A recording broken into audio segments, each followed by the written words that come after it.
Heel பண்ண ஆரம்பிப்பீங்க. எமோஷன்ஸை ஜிபிஆர்எஸ்ஸாக யூஸ் பண்ணி ஜேர்னியை மார்ச் ஃபார்வர்ட் பண்ண ஆரம்பிப்பீங்க. ஸோ அந்த மாதிரி நீங்கள் ஜேர்னியை மார்ச் ஃபார்வர்ட் பண்ணும்போது you will be very authentic. இது என்னோட சோலை நரிஷ் பண்ணுது, இது என்னோட சோலை நரிஷ் பண்ணலை. அப்போ நரிஷ் பண்ணாத விஷயங்கள் எல்லாம் it will not serve for your highest good. So அப்போ எந்தெந்த விஷயம் உங்களுக்கு ஹையஸ்ட் குட்டுக்கு சர்வ் பண்ணலையோ அந்த விஷயத்தெல்லாம் லெட் கோ பண்ண கற்றுக்குவீங்க. This is how healing journey starts.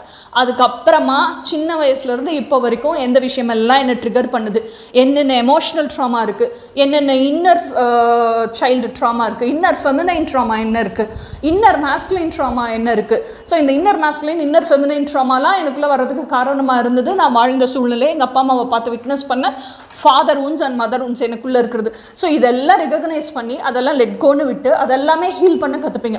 So spiritual அவேக்கனிங்கில் இருந்து ரியலைசேஷன், செல்ஃப் ரியலைசேஷன்லேருந்து செல்ஃப் லவ்லேருந்து letting go of the toxicity, letting go of the டாக்ஸிசிட்டிலேருந்து ஹீலிங். இப்போ ஹீல் ஆனதுக்கப்புறம் என்ன நடக்கும் அப்படின்னா யூ பிகமிங்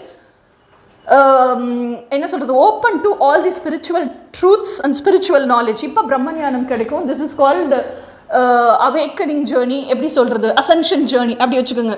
ஸோ சோல் லெவலில் இவால்வ் ஆக ஆரம்பிப்பீங்க, சோல் லெவலில் அவேக்கன் ஆக ஆரம்பிப்பீங்க.